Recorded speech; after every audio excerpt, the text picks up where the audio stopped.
అందరికీ good evening. అడగగానే sir నేను మీకు ట్రైలర్ చూపించినప్పుడు ఒకటి గమనించాను సార్.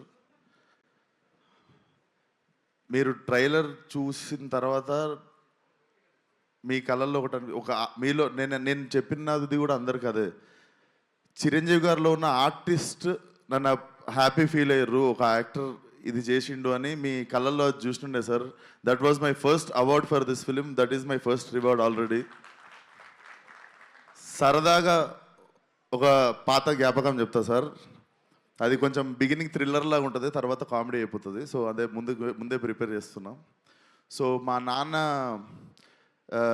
చిరంజీవి గారికి చాలా వీరాభిమాని. సో అప్పుడు పాలిటిక్స్ టైంలో మీ ఫాలోవర్ ఉన్నప్పుడు ఆ గొడవల్లో నైట్ మా కారు కాల్చేశారు ఇంటెన్గా. లైక్ కారు కాలిపోతుంది, న్యూస్ అది ఇది అవుతుంది, ఇంట్లో అందరం షివర్ అయిపోయి ఉన్నాము, కారు కాలిపోయిందని రకరకాలు ఉంటే డాడీ బయట ఎవరితోనో మాట్లాడుతున్నాడు మీడియాతో. డాడీ ఫోన్ మోగుతుంటే నేను ఎత్తాను. హలో అంటే ఎవరు మాట్లాడేదంటే నేను చిరంజీవి అన్నారు సార్. మీరు నాకు వెంటనే షేక్ అయ్యి డాడీ అని చెప్పి పోయి ఫోన్ ఇచ్చాను సార్. మీకు తెలీదు, మా కారు కాలిపోయి మంచి పని అయింది అనుకున్నాం సార్ ఆ రోజు.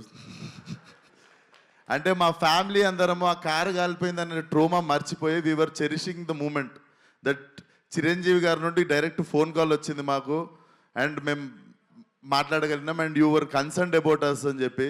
So that was one of the memorable moment sir. అప్పటికి దాని తర్వాత కలవడం జరిగింది, తర్వాత ఏదైనా ఉండొచ్చు కానీ బట్ మా ఫ్యామిలీకి అదొక ఫస్ట్ మాకు దిల్షునగర్లో ఉంటుండే సార్ మేము.